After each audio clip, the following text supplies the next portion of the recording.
You want to work here, get them to sign on the line which is dotted. Welcome to the Nation of Jake on The Voice, KWAM, FM 107.9 and AM 990. Yes, have some. Yes, have some. Welcome to the Nation of Jake on The Voice, FM 107.9, AM 990. We're online, KWAMTheVoice.com. Listen live, link in the top right corner. You can also stream the show. The live stream is on YouTube. Nation of Jake is the YouTube channel. One word, Nation of Jake. Subscribe to the YouTube channel and let your friends know about the show. All right. Also on Facebook and Twitter at Nation of Jake on this Thursday, August 15th, year of our Lord 2019, the Ides of August. Sunny, 92 degrees. That's your high temperature for today. Feels like 97. So no excessive heat warnings. There's no heat advisories. Resume outdoor activity as you usually would, but always be careful. Lather up in the SPF. You can still get burned out there, even though, back to school is in full swing, so you're not spending as much time at the pool. It's still going to be hot for a while. I mean, everybody's talking about football. Tiger football is coming back, kicking off August 31st, about 2 weeks from now, at the Liberty Bowl against Ole Miss. Now, mind you, you think fall, you think football, you think sweater weather. No. Some of the hottest places I've ever been were football games. UCLA in Memphis at the Liberty Bowl a couple years back. Memphis won. It was great. But, man, we all got fried. Fried out there. It was September. All right, so we've still got some heat left in this summer. All right, and you know that because you're from Memphis, and you know that it's still hot well into September. So right now, it feels, 10, 15 degrees cooler than it was at 1:15, but it's still 97 damn degrees outside. So do what you need to do to beat the heat because it's still here. Okay, on the agenda for today, two kinds of stories on the program. Two kinds. News that will affect your life and news that will not, but is interesting and or entertaining. And maybe both, maybe a third category of both. Usually, it's funny, because most news that you get on a radio show like this one will not affect your life directly. It's just stuff to talk about, inform and entertain. That's the job of a radio host on a radio station like this one, a show like the Nation of Jake.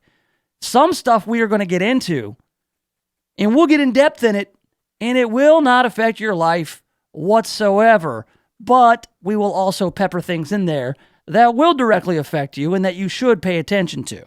That said, I have no illusions about this radio show changing your life. You're going to dip in and you're going to go about your business after you're done, and you're going to forget pretty much everything I said. So look, I'm here for the next couple hours. We'll hang out. We'll bat it around. We'll talk about, another round of Trump versus the squad. Yeah, Trump and the squad been going back and forth. It's been a while since we've heard about Trump versus the squad, talking about AOC, Rashida Tlaib, Ilhan Omar, and then the fourth member of the squad whose name escapes me. Because she's not really in the squad, they just wanted a fourth Beatle in their squad. It's really just the three musketeers of AOC, Rashida Tlaib, and Ilhan Omar. Two of the three squad members are back at it, going back and forth with Donald Trump over Israel. That will not affect your life. We'll talk about it anyway. Updates on Hong Kong, which will not affect your life directly, but it is getting wrapped up with this whole trade war thing in China and what you're paying for products or will pay for, or your 401k affecting the stock market. So we will talk about Hong Kong, the Airbnb snafu involving former Memphis Mayor A.C. Wharton. That very much could affect your life if you rent out rooms in your house on Airbnb. There may be some regulations forthcoming after that dust-up between Mayor A.C. Wharton, former mayor of Memphis and Shelby County, and his neighbor. So we have an update there. And also, it's the 50th anniversary of the disaster that was Woodstock. Woodstock is amazing. I mean, the story, how it all came together, the big festival, naked hippies in the mud up in New York back in 1969. But the real stories paint a very different picture than the romanticized legend of Woodstock. We'll get into that on today, the 50th anniversary of the Peace, Love, and Dope and Music and Hippies Festival. We'll also talk to Ron Hart. He's a nationally syndicated columnist. He's got some perspectives on the Epstein suicide. Also, he can probably help us make sense of what happened to the stock market yesterday. And talked about this 2/10 inversion with bonds, and I have no idea what any of that means. Ron Hart probably does know, and we'll talk to him about it in a little bit, and we'll hop on the news cruise. So that is the agenda for today. Let's start with the latest on Epstein.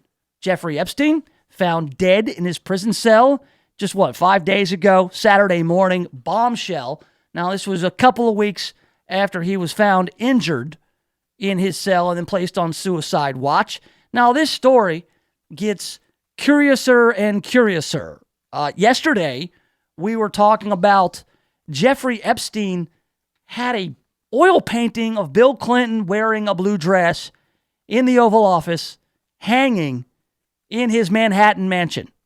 $56 million Manhattan mansion. He had some really creepy stuff in there. He had a mannequin in a wedding dress hanging from the ceiling. He had a mural of himself in a prison yard.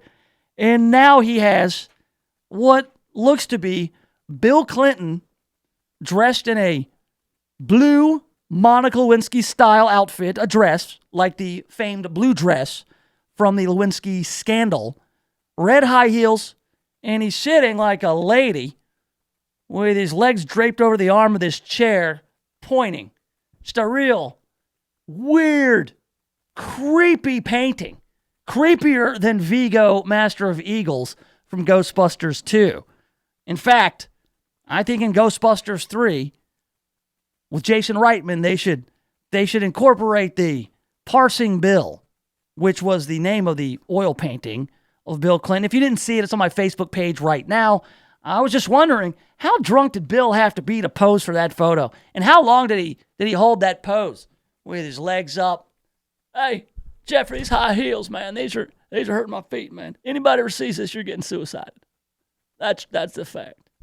All right, so now we have, I guess, the autopsy has been performed on Jeffrey Epstein, and it reveals broken bones in his neck with the cause of death pending. An autopsy on the body of Jeffrey Epstein revealed the convicted sex offender had several broken bones in his neck, including the hyoid bone, according to a report. The hyoid bone, which is near the Adam's apple, can be broken in a suicide by hanging, especially in older people, but it's more common in strangulation murders, according to the Washington Post. All right, so a broken hyoid bone could have been broken, older people, in suicides. All right, well, Jeffrey Epstein was 66. And when I was a kid, 66 was old, and he would be considered elderly by my standards. Now, I don't think 66 is very old. B, Jeffrey Epstein didn't strike me as an old, frail man with osteoporosis or anything like that. He hanged himself using a makeshift rope from a bed sheet, allegedly, and he had to be on his knees in order to choke himself with that makeshift bedsheet rope. All right?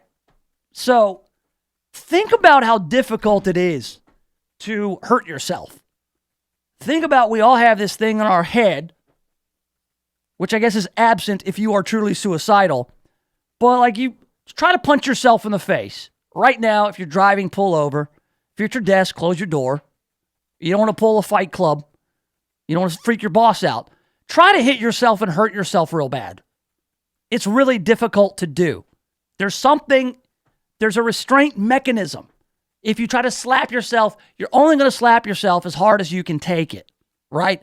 So I'm just trying to get my head around how somebody would thrust themselves while on their knees with the force necessary to break a bone in your neck. So it just seems like suicide is possible. and that it could have led to this broken hyoid bone, but it is more common in strangulation murders, which points to this, probably more likely a homicide than a suicide if we're just going with that. Epstein was found Saturday hanging in his cell in an apparent suicide at the Metropolitan Correctional Center in New York City, where he was being held on sex trafficking charges, as you know. He was placed on suicide watch in July, but removed by the end of the month. Guards are suspected of falsifying log entries to make it look like they were checking on Epstein with more regularity than they were, as surveillance video suggests the checks weren't done as scheduled. They were supposed to check on him every 30 minutes, but the video reportedly showed some guards didn't do so for up to 3 hours, even falling asleep on duty. Dock that guard a day's pay for napping on the job. The circumstances surrounding Epstein's death have led to several unsubstantiated conspiracy theories, including that he was offed and suicided by the Clintons. All right? So, do you blame anybody for putting on their tinfoil hat when talking about the Epstein suicide? Do you think somebody's crazy? I was at the gym the other day, doing my part to uphold my terms of the arms treaty, right? And there's the old guys talking about Epstein's suicide. And I mentioned, hey, I think the Clintons did it. And they looked at me like I was insane. Like, how do you guys think I'm insane? How am I insane? If they looked at me like I had 3 heads. I'm like, that's like the most obvious conspiracy would be that the Clintons had him suicided, like they have allegedly had other people suicided, right? So when you look at it, when you take all of the circumstances, and especially given that, this injury, this hyoid bone fracture, is more common in strangulation murders, and the fact that I see some inconsistencies. Which is it? They said that surveillance video suggested the checks weren't done as scheduled, yet there's no surveillance video of Jeffrey Epstein. Which is it? Did the cameras malfunction? Or did they not? Or just that one camera malfunctioned? Because if you have surveillance video, that suggests the guards didn't check on Jeffrey Epstein, but you don't have any video of Jeffrey Epstein. That's even weirder, isn't it? Yeah. So there are a lot of different items we have here. Inconsistencies, a complete list of inconsistencies in prison policy surrounding Jeffrey Epstein's death. All right, here we go. Epstein said he was considering cooperating and naming names in his international sex ring. He was found unconscious in his prison cell just 3 weeks earlier. 2 days prior to his death, documents released for the first time implicated several top Democrats in his pedophile sex ring. He was taken off suicide watch after a failed attempt just 2 weeks earlier. He was in isolation, which is unusual for a suicidal individual. The cameras malfunctioned. There is no video. Then later we hear the cameras showed the guards did not do rounds, so which is it? The prison guards had worked several extra shifts last week. One prison guard on his floor was not even a certified guard. He was like a substitute guard or something like that. The prison guards, quote unquote, forgot to check on Epstein. Prison guards slept through their shift. The guards did not check on him for several hours. There were reports of screaming the morning Epstein died. And get this, this is probably the most glaring of all these inconsistencies. The Manhattan Correctional Center had not seen a successful suicide in 40 years. So they've been able to prevent inmates, those being held at this correctional facility, from committing suicide for the last 40 years. And all of a sudden, the highest profile guy in the joint, now that El Chapo is out in Arizona or being moved there, the highest profile prisoner or inmate, he's being held, is able to commit suicide. With all the technology, all the eyeballs that are supposed to be on the guy with a sheet on a bunk bed with enough force to break a bone that is more common in strangulation. There are some experts who say, hey, just given what we have, and they don't have the full report on the autopsy, the cause of death, it looks more percentage-wise like it could be a homicide rather than a suicide. So, look, this is one of these stories, the Epstein suicide. It can't go away. I mean, right now, especially given where we are with the news cycle, I mean, we get headlines and scandals and controversies at breakneck speeds, pun intended. And then they all go unresolved. There's never any resolution to any news stories at all. It's just like, all right, what's the next thing? Well, the news cycle just turns over every 48 hours. So it seems like every 24 to 36 hours, we're getting new information on this Epstein stuff. But we're just another controversy, another outrage from forgetting all about it. And the people perhaps maybe responsible, maybe not for physically and directly murdering Jeffrey Epstein, but for allowing it to happen, they'll get off the hook. These guards, they'll go on leave, paid administrative leave or suspension. The warden will be reassigned. They'll have somebody else come in, and they'll just say, oh, yeah, everybody forget about it. A celebrity will die. Something will happen, and it'll get pushed to another page, the back page.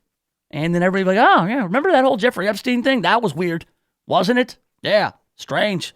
Yeah, how he had a broken bone in his neck. Yeah, how the video was there to catch the guards not checking on him, but the video wasn't there to actually see what happened in the cell. Yeah, that was weird too. Oh, the screaming and shrieking. The morning, who was that? These guards, were they shrieking? I mean, one of these high-pitched guards.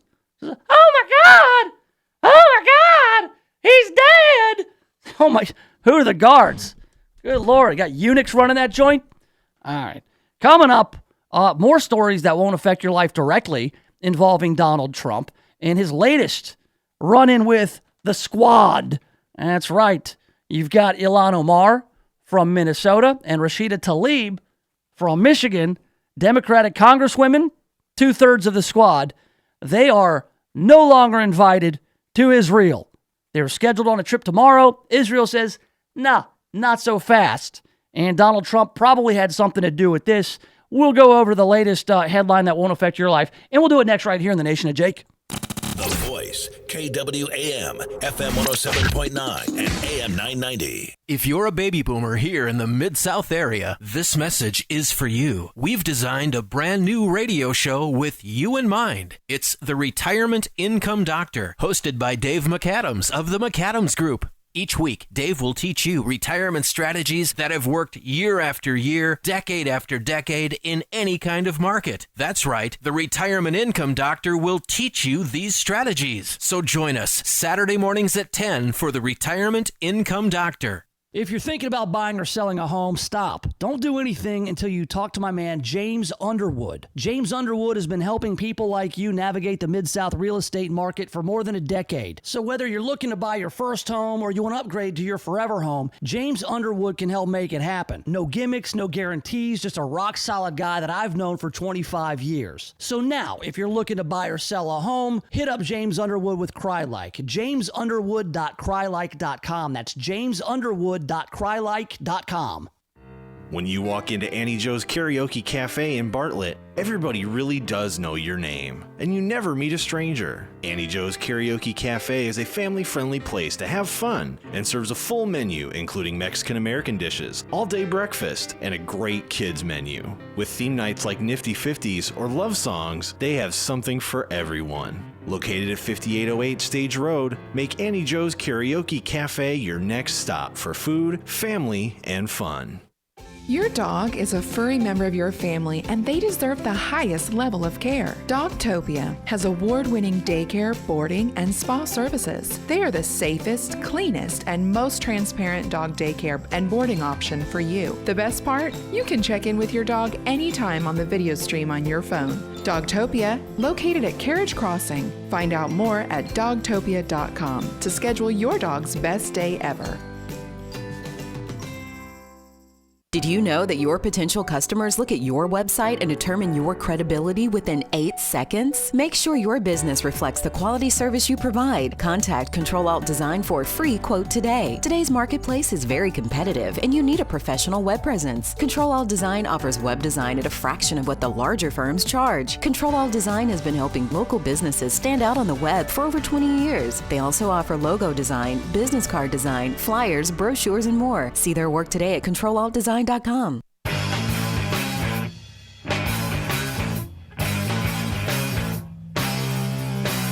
It's the Nation of Jake. Yes, have some. On The Voice, FM 107.9, AM 990. Online, KWAMTheVoice.com. On YouTube, Nation of Jake is the channel. Subscribe on YouTube. You know, I was not always a radio show host. I used to be a radio producer. I produced Major League Baseball for a time. I produced sports talk radio.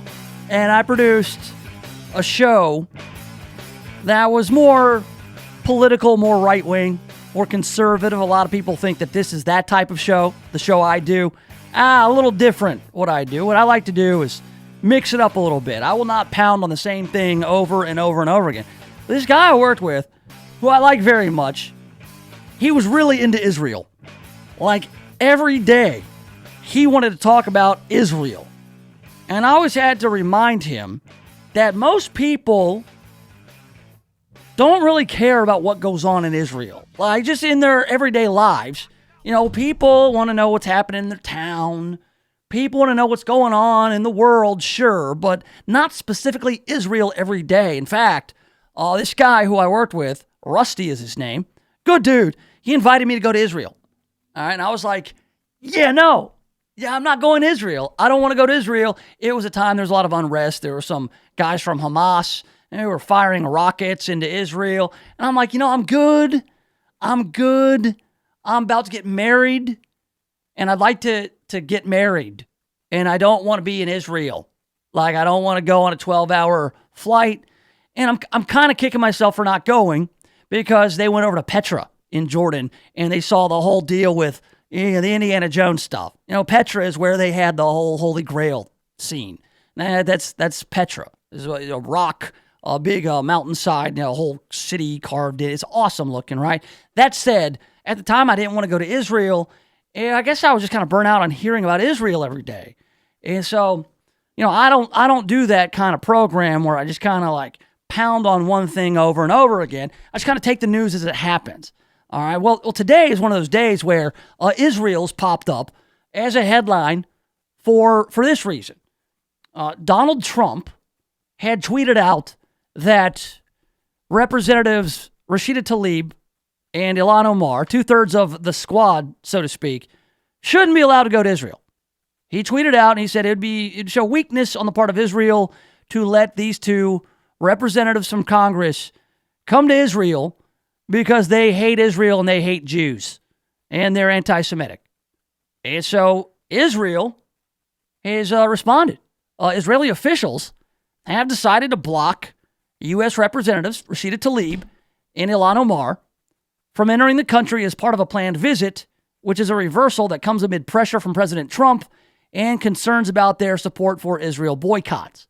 All right, so Rashida Tlaib and Ilhan Omar, they support something called BDS, the Anti-Israel Boycott, Divestment, and Sanctions Movement. All right, and under Israeli law,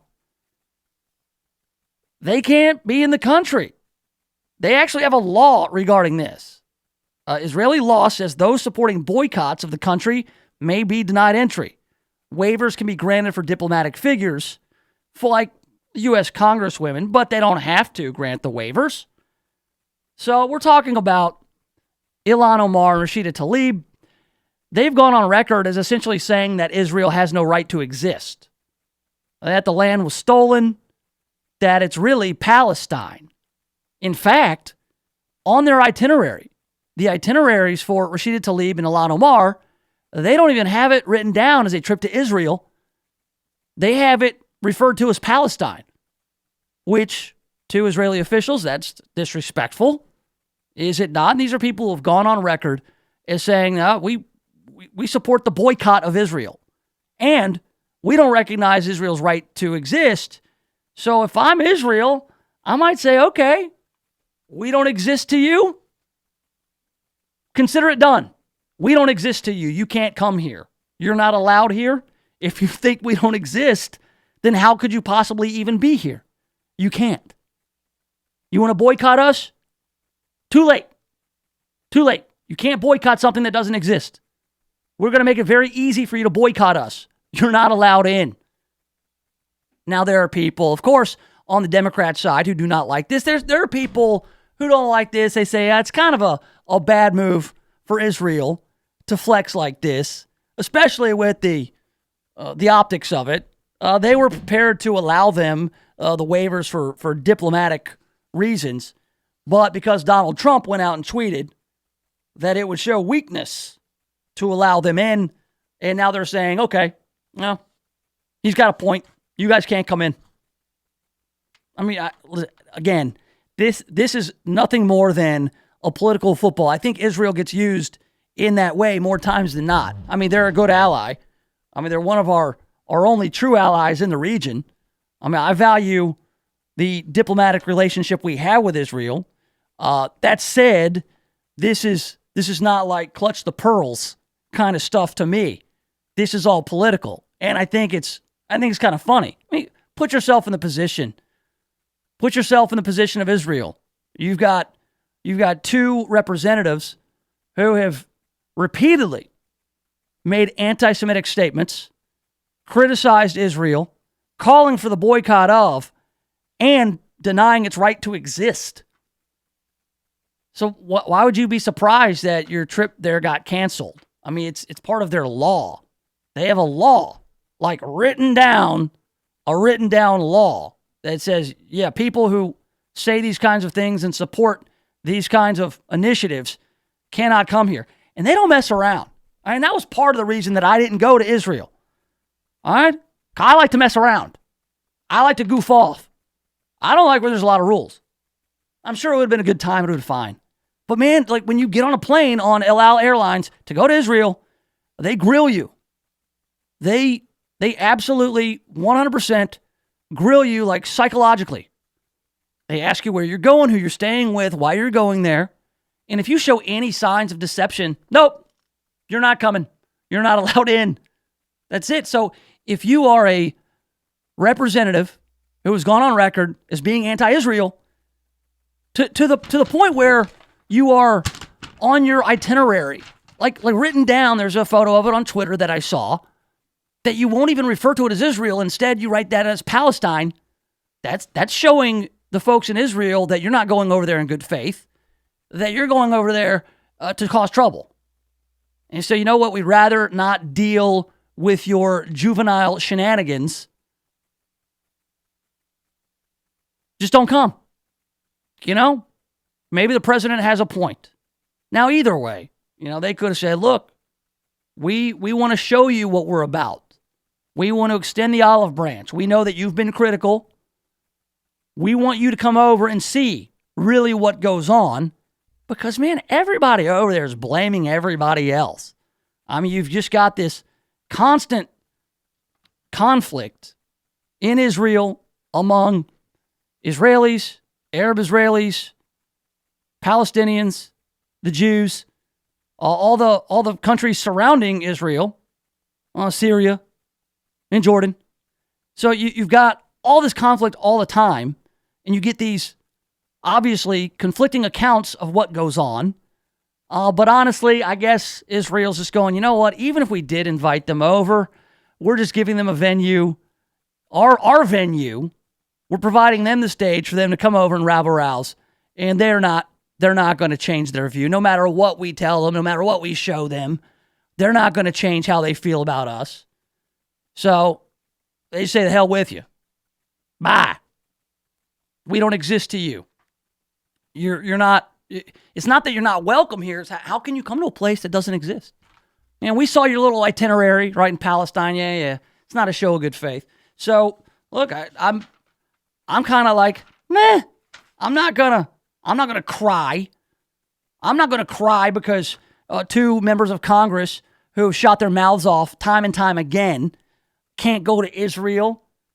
Hell, I had the chance to go and I didn't go. So why in the hell would I feel bad about them not being able to go? I chose not to. That was mainly because I didn't want to be on a long flight. 12 hours. I absolutely hate long flights and long trips.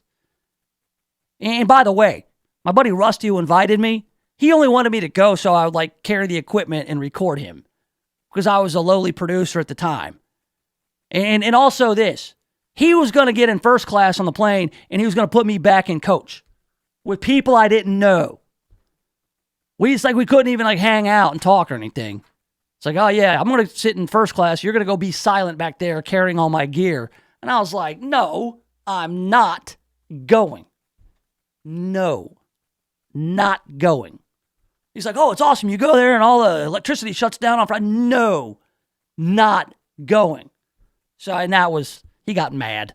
Whatever. But, he liked to talk about Israel all the time. It was a big deal to him. It just wasn't to me. Still isn't to me. All right, coming up. Oh, this is great. Woodstock, it's been 50 years since Woodstock. And what do we know about Woodstock? Peace, love, and music, right? We know about Jimi Hendrix playing the Star-Spangled Banner, setting his guitar on fire. We know about all the romanticized legend of Woodstock, but there's a lot more to Woodstock on its 50th anniversary. It was pretty much a disaster. Probably, maybe worse than the Fire Festival. I mean, if you take into consideration all the stuff that actually happened at Woodstock, there's a great account of this, and we'll get into it on the 50th anniversary of Woodstock. We'll do it next right here in the Nation of Jake. The Voice, KWAM, FM 107.9 and AM 990. CBS News update. Israel is blocking two U.S. congresswomen from visiting, saying Ilhan Omar and Rashida Tlaib, both Muslims, are supporters of a Palestinian boycott and just want to stir up trouble on the West Bank. I'm Robert Berger in Jerusalem. Prime Minister Benjamin Netanyahu says the two Muslim congresswomen were barred from entering the country because their sole purpose was to promote an anti-Israel boycott. Palestinians described the Israeli decision as an outrageous act of hostility toward the American people. President Trump actually warned Israel about letting Tlaib and Omar into the country. CBS's Stephen Portnoy. The Republican-Jewish coalition cheered Israel's move. But Democrats and some prominent American Jews who've been critical of the posture the pair has taken toward Israel now say the Israeli government has gone too far. Tlaib and Omar are the first Muslim women elected to Congress. CBS News Update. I'm Jim Shanovi. If you're thinking about buying or selling a home, stop. Don't do anything until you talk to my man, James Underwood. James Underwood has been helping people like you navigate the Mid-South real estate market for more than a decade. So whether you're looking to buy your first home or you want to upgrade to your forever home, James Underwood can help make it happen. No gimmicks, no guarantees, just a rock-solid guy that I've known for 25 years. So now, if you're looking to buy or sell a home, hit up James Underwood with CryLike. JamesUnderwood.crylike.com. That's JamesUnderwood.crylike.com. Did Jesus promise to return within the first century generation? Discover why atheists, Muslims, Jews, and even some Christians believe that Jesus is a liar and the Bible is false. Join William Bell for discussion on the end times and Bible prophecy on the All Things Fulfilled Eschatology broadcast Sunday mornings at 9 a.m. on KWAM 990 and FM 107.9. Listen on Facebook at KWAM The Voice. This is Andy Wise, your consumer investigator, and I belong to the Crescent Club. All my wise choices gather at the Crescent Club for mixers and private dining. The gourmet menu, top shelf. And happy hour? Hey, if you've never had a cocktail 9 stories high on the patio soaking in the East Memphis skyline, then hear this. I won't entertain my clients anywhere else because I made the wise choice. I belong to the Crescent Club, 6075 Poplar Avenue on top of the Crescent Center. Your dog is a furry member of your family, and they deserve the highest level of care. Dogtopia has award-winning daycare, boarding, and spa services. They are the safest, cleanest, and most transparent dog daycare and boarding option for you. The best part? You can check in with your dog anytime on the video stream on your phone. Dogtopia, located at Carriage Crossing. Find out more at dogtopia.com to schedule your dog's best day ever. This is Clark Howard. Do you carry around a fat wallet? You got so many pieces of plastic in there and you still use something called cash? What's that? Well, let me tell you, there are more and more people that are carrying a thin wallet. I mean an ultra-thin wallet where they have almost nothing they take with them. Why? Because what do we always have with us? Our smartphones. And I've found I've been a slow adopter on this, but more and more I pay things through apps on my phone. I have credit cards stored on my phone, password protected, or in my case, fingerprint protected, and at various businesses, I have their apps on there where I can both get loyalty credits and pay through the app. It's more secure than using traditional plastic and not having to carry that big wallet.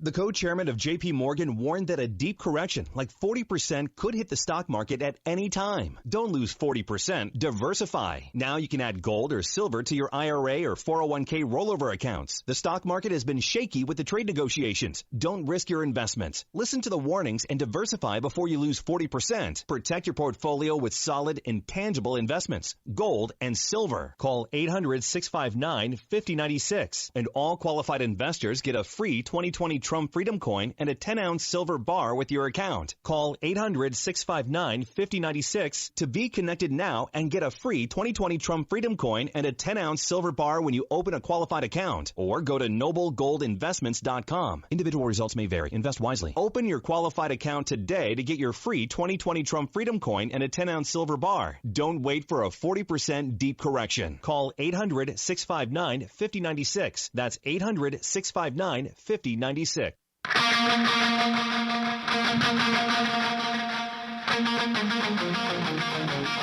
All right, welcome back to it. Yes, have some. The Nation of Jake on The Voice, FM 107.9, AM 990.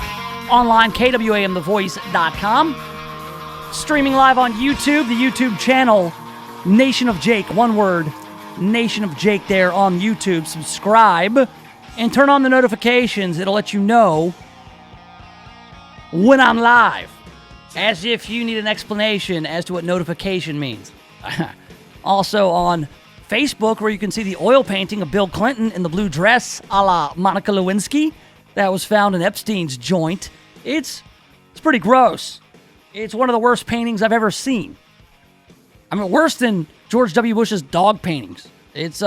But it's haunting and weird and just brings up more questions about how Epstein got suicided.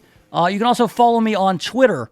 We've got some things going on Twitter regarding this goofy story about Israel denying entry to Tlaib and Omar of the U.S. Congress.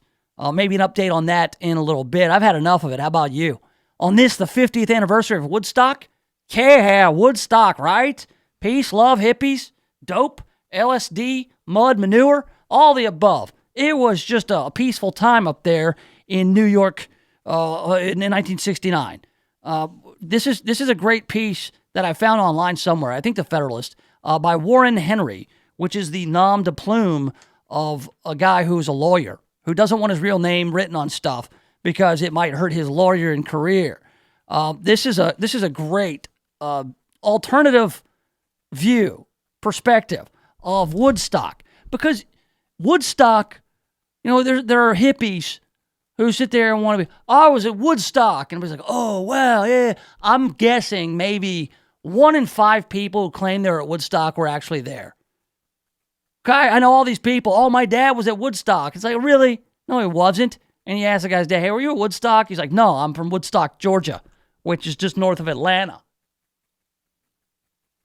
So we have this piece here by Warren Henry.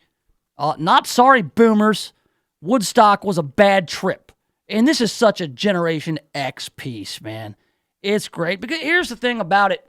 Generationally, Gen X is kind of forgotten. That'd be me. I'm like a young Gen X. Even if I fall into the millennial generation years-wise, I would still identify as Gen X. I was born in 78, which I don't think I'm a millennial. I think I'm Gen X, but I'm kind of a tweener.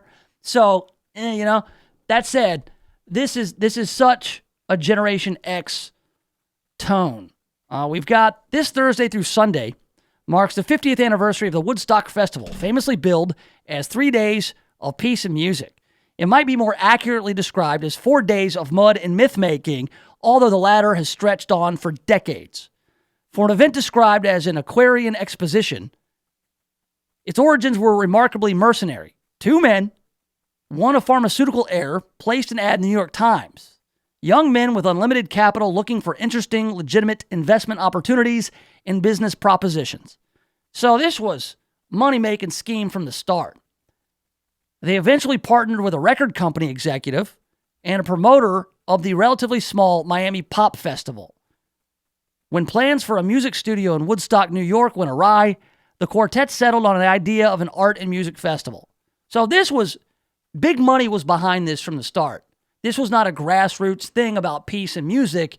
This was a product to be developed and sold to a bunch of hippies. The promoters had a difficulty securing a site because Woodstock, New York wanted nothing to do with them. They leased an industrial site in Wallkill. The city council passed laws effectively banning the concert in July of 1969, believing the promoters had not adequately planned the sanitation and logistics for the 50,000 that the promoters represented would attend. So they went and said, hey, it's kind of like the Fire Festival, the one thing with that Billy McDougal guy or whatever his name was, and Ja Rule. They didn't have the logistics. They didn't have the infrastructure set up for all the people that were going to show. So they were definitely inadequate for more than the 150,000 advance tickets already sold.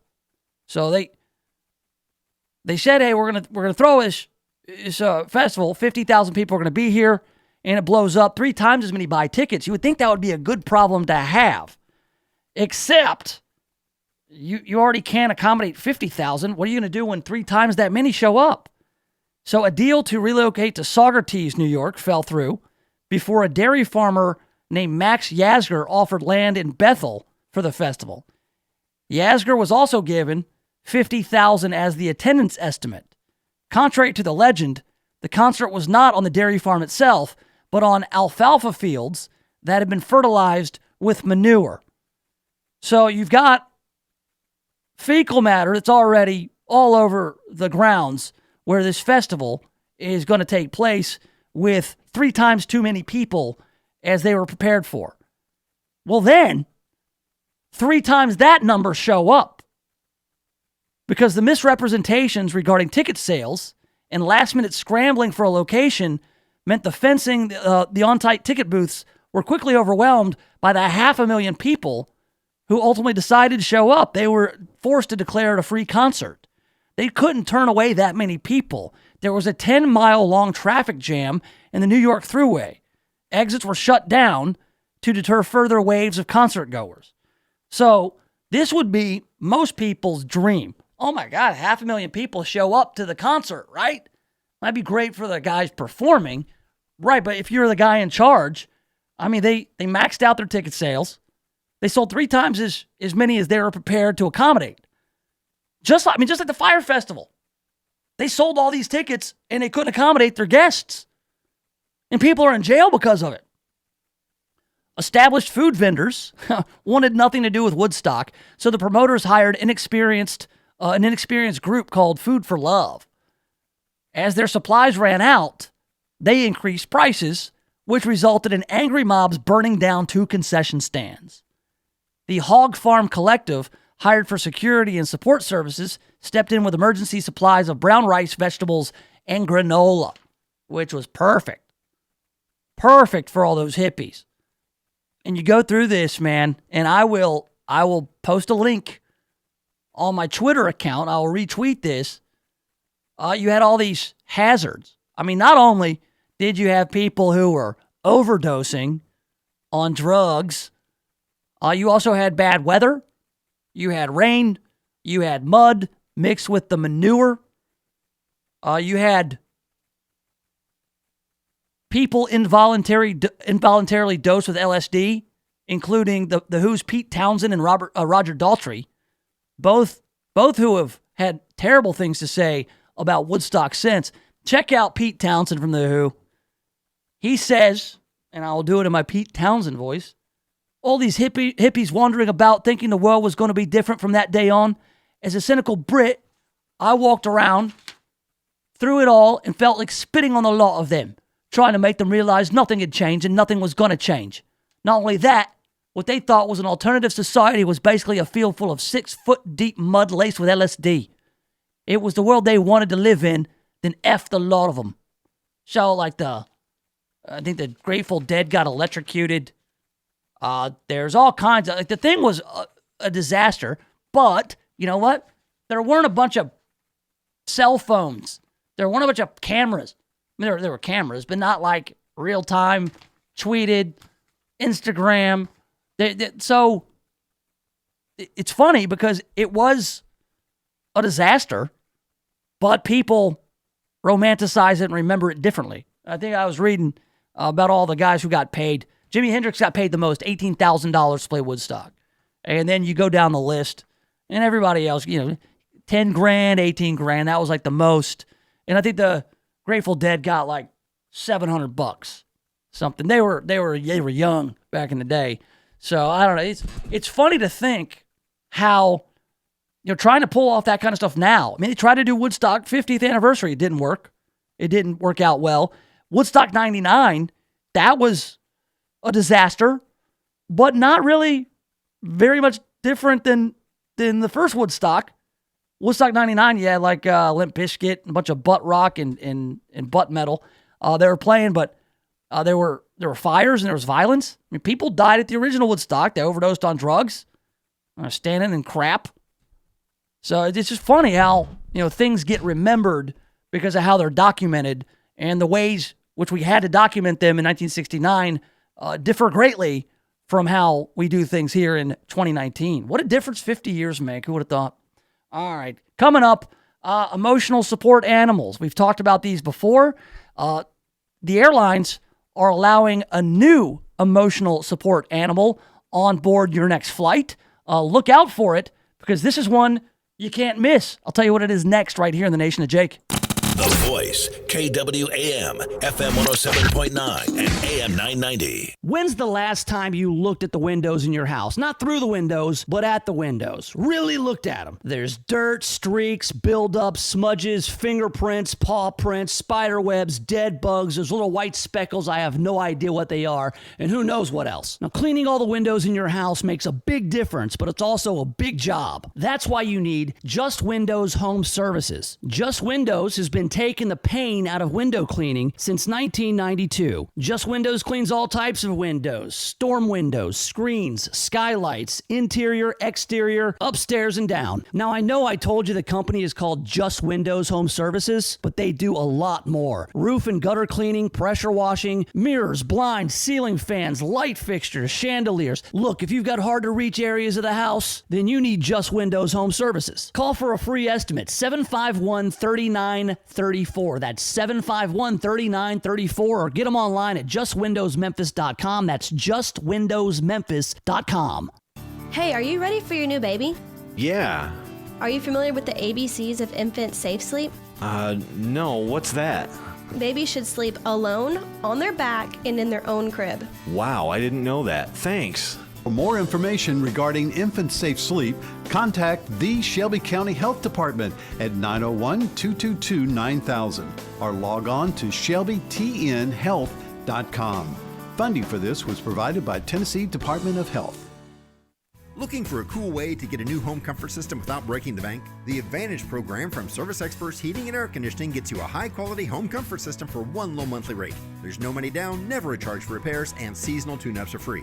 Right now, get a new home comfort system as low as $99 a month and no additional charges ever. Call Service Experts Heating and Air Conditioning today at 866-EXPERTS or visit ServiceExpertsMemphis.com. For expert service guaranteed, call 866-EXPERTS. See website for license details.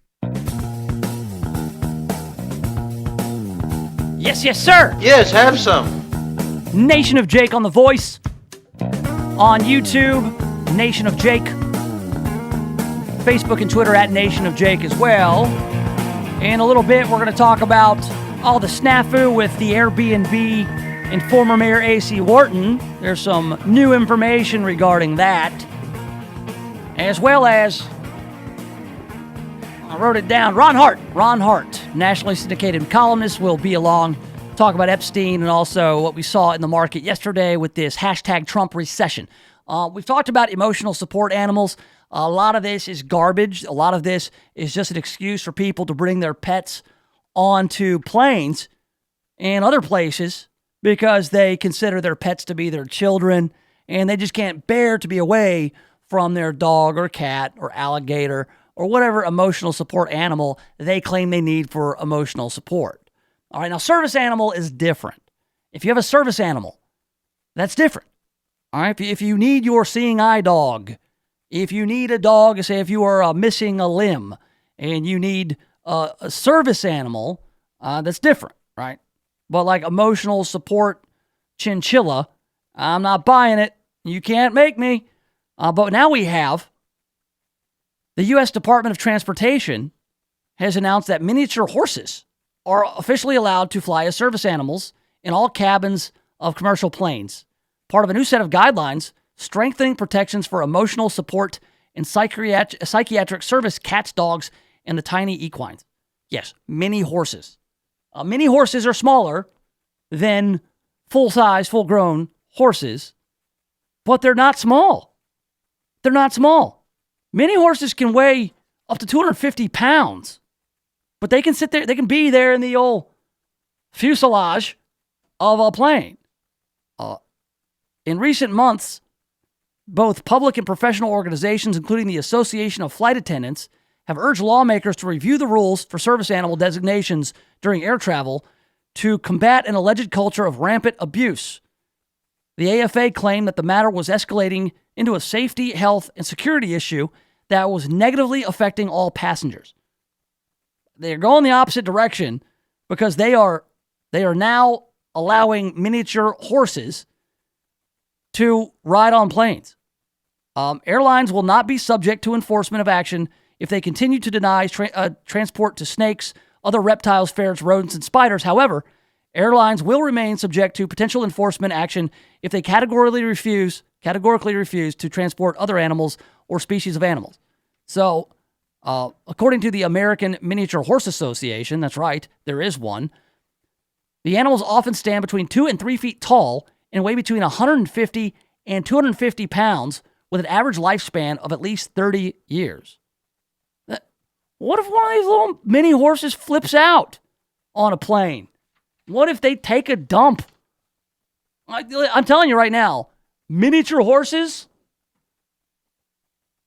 they're not small. They're big and they smell and they will crap in the plane.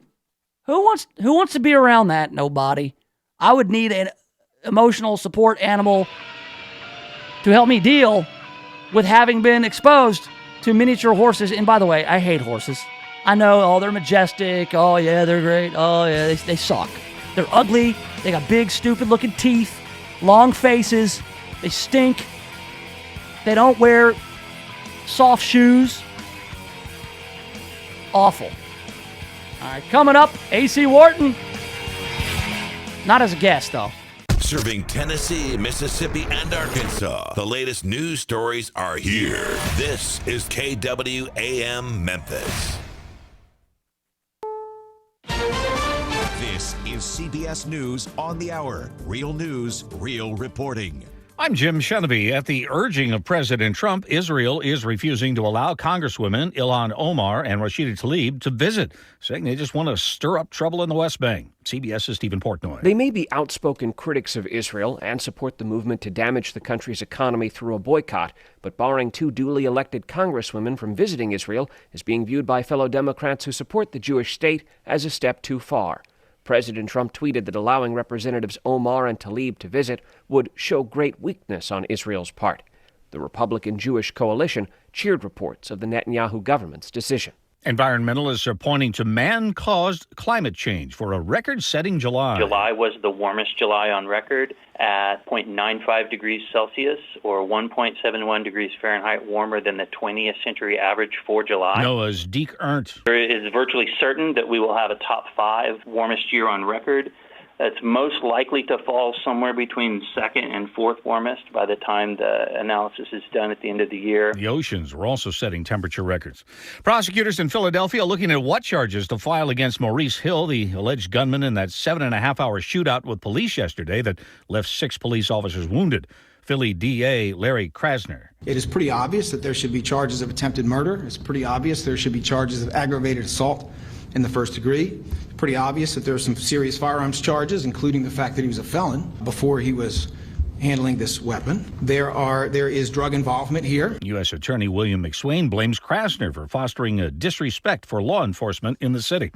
Remember when it was a game? Well, it still is in central Pennsylvania, where the Little League World Series is getting underway. Tom Spicer is there. More than 6,500 teams have played 16,000 games the past 6 weeks for a shot at the biggest stage in youth sports, the Little League World Series. The 73rd annual tournament begins today with 8 international clubs and 8 U.S. squads vying to become world champion. Those 16,000 games to reach this point are the equivalent of 6+ major league seasons. Tom Spicer for CBS News, South Williamsport, Pennsylvania. And despite all the tumult on Wall Street, people are still spending money. CBS's Diane King Hall. Across the industry, consumers whipped out their wallets in July. According to the Commerce Department, retail sales rose 0.7%. Online retailers, clothing stores, and electronic chains all saw gains. Now, this is a closely watched metric because consumers represent the backbone of the U.S. economy. On Wall Street right now, the Dow is up 77, but the NASDAQ is down 8, and the S&P has added 5 points. This is CBS News. CBS News Radio is your home for breaking news. With our team of reporters around the country and the world, we give you the coverage you can trust. Bitcoin is back. Yes, it just rose to over $13,000 for the first time in over a year. Bitcoin is for real, and folks are optimistic that its value will only continue to rise. NobleBitcoin.com has always been on the front end of this digital currency curve and are one of just a handful of companies who really see the potential for cryptocurrency. They see the budding future for rolling over your IRA or 401k into cryptocurrency. A Bitcoin IRA is a smart way to diversify your investments. The NobleBitcoin.com experts are offering a free guide on how to roll over all or a portion of your retirement account into a Bitcoin IRA. Bitcoin is real and it's not going anywhere. Bitcoin is decentralized, which means that only you own it. No banks or central authority have control over your Bitcoin. Call 800-335-3177. Learn more about the future of Bitcoin. 800-335-3177. Noble Bitcoin, the IRA experts. Call 800-335-3177 now. Bitcoin, it's the future. Could service animals on passenger jets include a horse? Of course. It may be a tight fit, but miniature horses have been cleared by the government for takeoff as legitimate service animals on airliners. They're so recognized by the Americans with Disabilities Act. While the declaration's not law per se, federal regulators indicate that airlines saying no could be liable for punishment. Still, airlines may reject certain approved animals determined too large, too dirty, or too dangerous. On the banned list, snakes, reptiles, ferrets, rodents, and spiders. Gary Nunn, CBS News. Veterinarians are warning of a deadly variety of algae that's showing up in waterways around the country, and it's killing dogs. A dog died this week in Texas after wading into a shallow pool near a river. 3 dogs died in North Carolina last week after a swim in a pond. Another died on Saturday swimming in a lake in Georgia. These are primitive algae that evolved some 3.5 billion years ago, and they can also be deadly for humans, but dogs are more likely to ingest them. Jim Chenevey, CBS News. Are you more than $10,000 in debt? Feel like you're on a never-ending treadmill, staying in one place and never getting ahead with those minimum payments? Don't let the credit card companies bully you anymore. There are programs in place to help you get free of your debt, and you don't have to pay the entire amount you owe. The program at Total Financial Freedom can help you get debt-free in months instead of decades. Call Total Financial now at 800-899-8922. That's 800-899-8922. Doors are being slammed in your face, and bad credit is holding you back from buying a house, car, even getting a credit card. $99 can put your credit back to a 720 or higher. Bankruptcy, tax liens, judgments, and even late pays can be removed from credit reports by calling the Giving Days Foundation. 800-543-5772. Don't miss this great free credit repair. Just be one of the first 10 callers. 800-543-5772. Look at that freak! Look at him. Seems like a nice guy, and he just exudes macho. Welcome to the Nation of Jake on The Voice, KWAM, FM 107.9 and AM 990. All right, welcome back. Yes, have some. The Nation of Jake on The Voice, FM 107.9, AM 990. Online, KWAMTheVoice.com. Streaming live on YouTube. Got my own channel. That's right, the Nation of Jake channel. Very simple to find. Looking to add more programming. Maybe some late night shows. Maybe I can get some shows syndicated on my YouTube channel. Maybe some Walker, Texas Ranger. Something like that. That's what you should do. Individual. That's the next thing for YouTube. Not only can you watch a live show like this one in the middle of the day from 1 to 3 on The Voice, you could also maybe, tune in to some Hogan's Heroes or something like that. You just need to get the syndicated rights to something that nobody wants anymore. But because there's always a group of people who want that kind of stuff. It's really odd. Find some show. Some show that was here today, gone tomorrow. Alf. Who's running Alf in syndication? Nobody. You know what I want on the Nation of Jake YouTube channel? Dukes of Hazzard.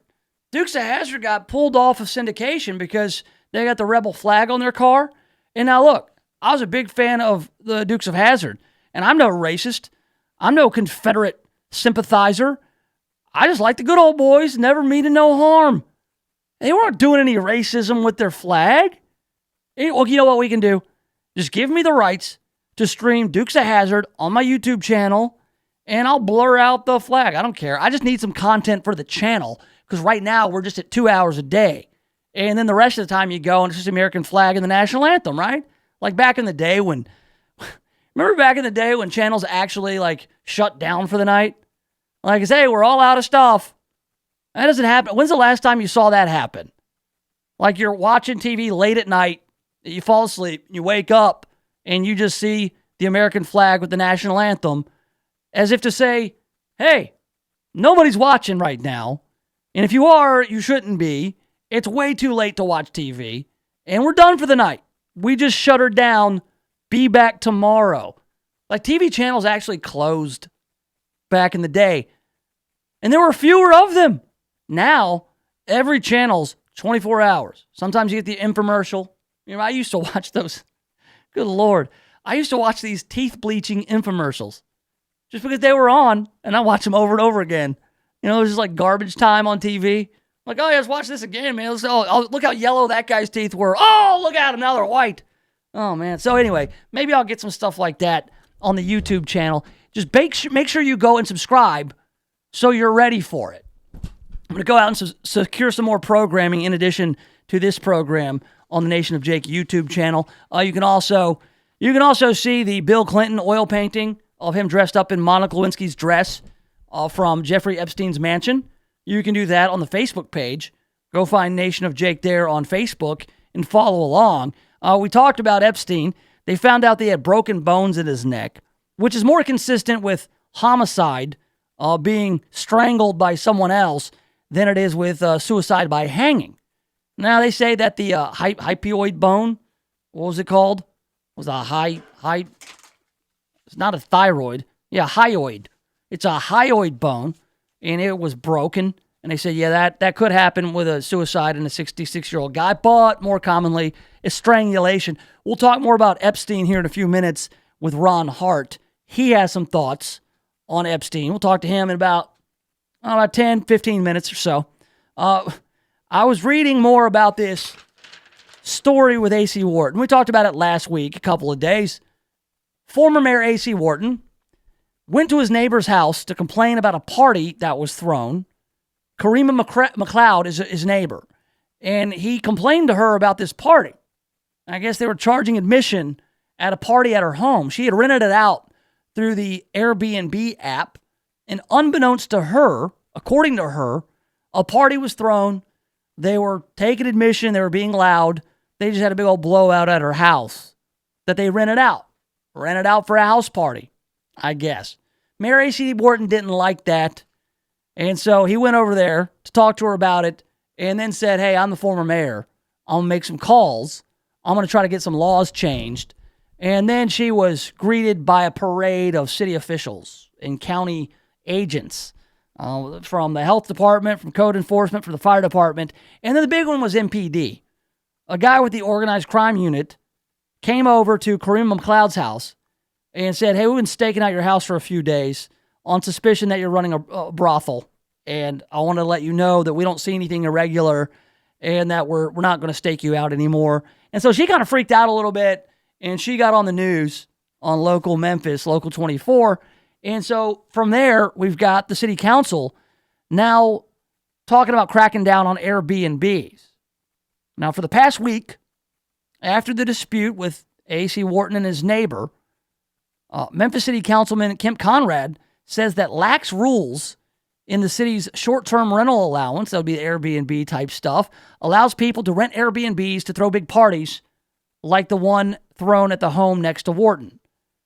Now, the homeowner, Karima McLeod, she says that the people who rented out her house said they would be grilling in the backyard and they would be giving out plates, that they were going to have a cookout. She says instead of just like a cookout, they had a full-on house party like you would have seen in the movie Weird Science. I don't know if they were riding motorcycles on the hardwood floors or anything like that, but they were treating it as like a entertainment venue instead of just a short-term place to stay. McLeod says she had no idea what was going on until it was too late. She didn't find out they had advertised until she saw how many people were in her backyard. That's when she found out, and she called police and busted up the party. So the local I-team over at Channel 24 uncovered the same group of young people rented out another Airbnb on Memorial Day weekend and also threw a huge party. So the homeowner in that case said that was a nightmare, major damage. So usually Airbnb is kind of self-regulatory. Like if you rent out an Airbnb, you get a rating as a host and as a guest. Now, I guess if you're an outfit or a band of people who get together and rent them out for parties, well, you can get a different person each time to rent it out. But then once you do something like this, you're burnt. Nobody's going to rent it out to you if you throw a party like that. And by the way, I think Airbnb, the way it's supposed to work, the intent of Airbnb is that you're renting out rooms. Like you live there.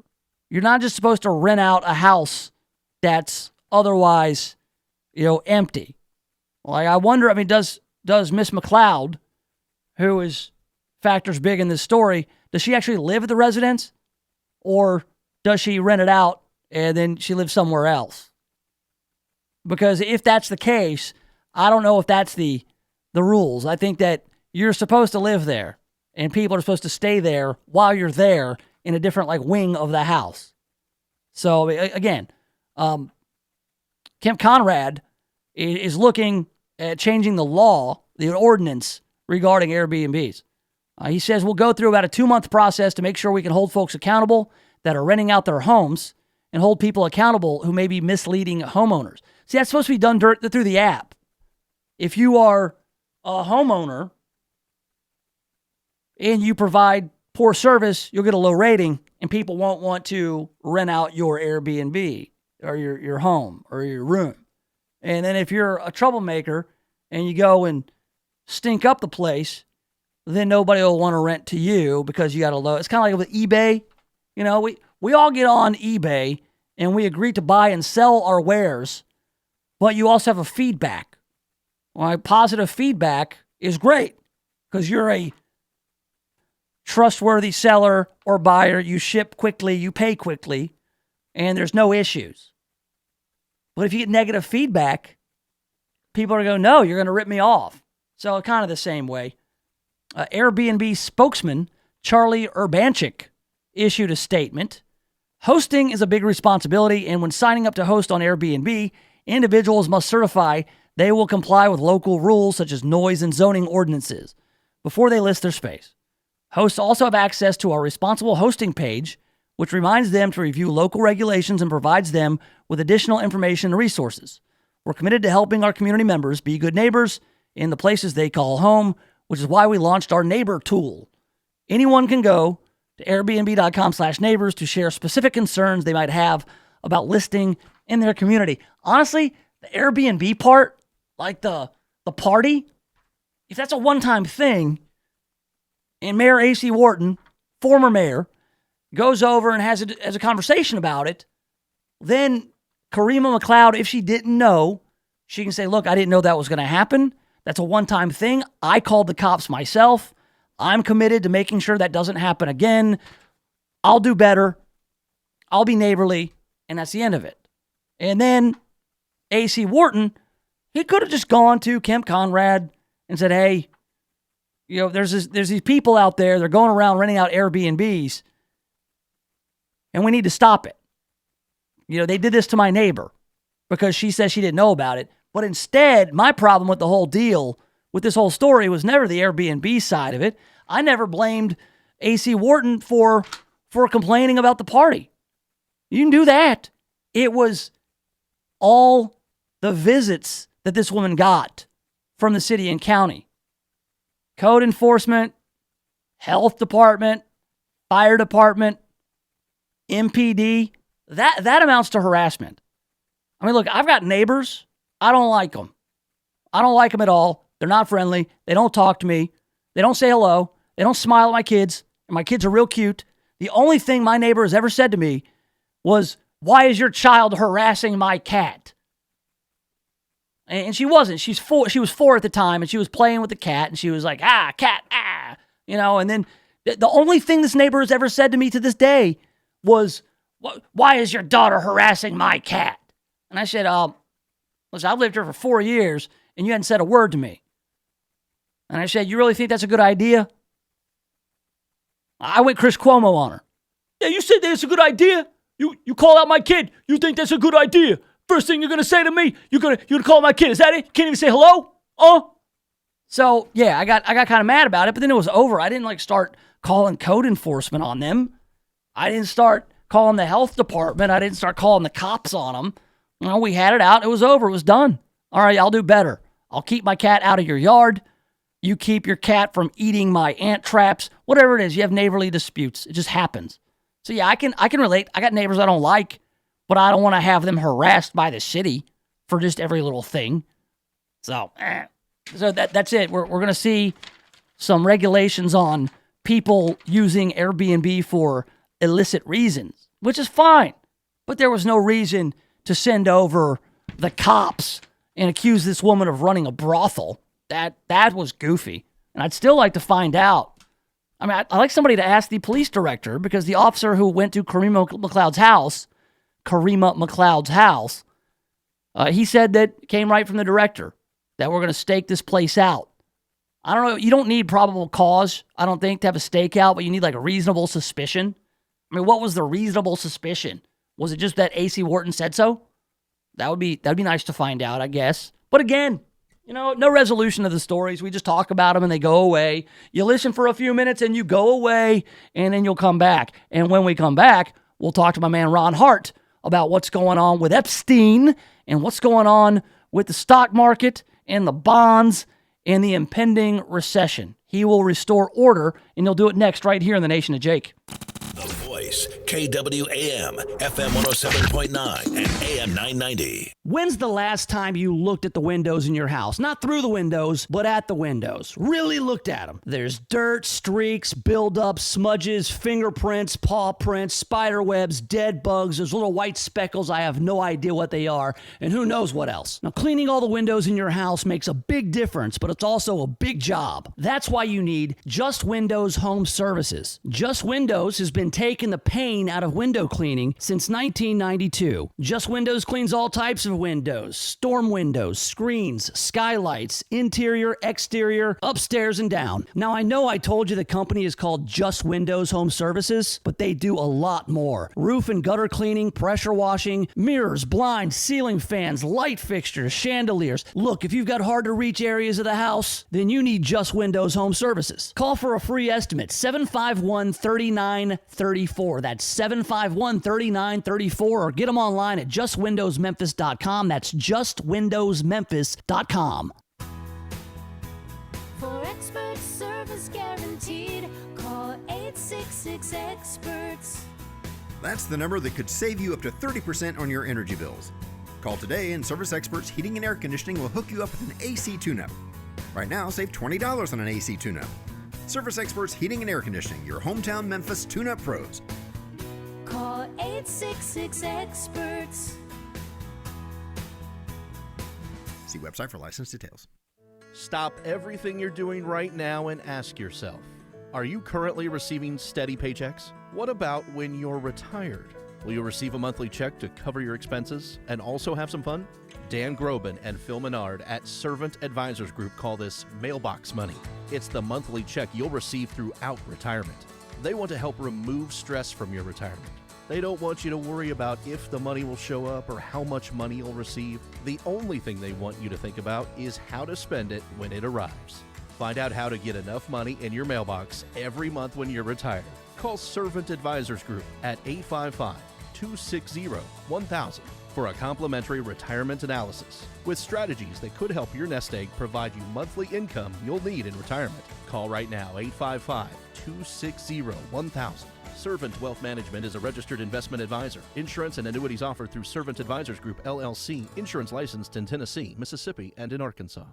Did you know that your potential customers look at your website and determine your credibility within 8 seconds? Make sure your business reflects the quality service you provide. Contact Control Alt Design for a free quote today. Today's marketplace is very competitive and you need a professional web presence. Control Alt Design offers web design at a fraction of what the larger firms charge. Control Alt Design has been helping local businesses stand out on the web for over 20 years. They also offer logo design, business card design, flyers, brochures, and more. See their work today at ControlAltDesign.com. El Artista Cigars presents Cigar Night Cut and Light, Friday, August 16th at 6 p.m., held at the Crossroads Cigar Emporium at 1403 West Goodman Road in Horn Lake, Mississippi. Hosted by El Artista's brand ambassador, Dula. He'll be introducing the brand's two 2019 releases, the Big Poppy Slugger and the Buffalo 10. We'll also have swag giveaways, refreshments, and, as an added bonus,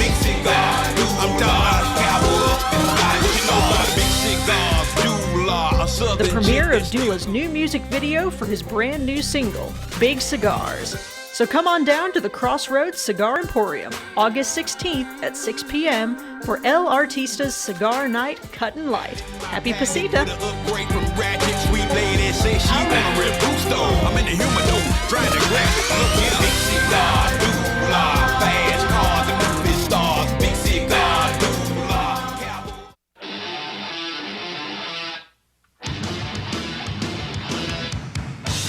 Welcome back. Yes, have some. The Nation of Jake on The Voice, FM 107.9, AM 990. We're online, KWAMTheVoice.com. Streaming live on YouTube. The YouTube channel is up. I'm still trying to secure the syndication rights for My Three Sons with Uncle Charlie. Remember Uncle Charlie?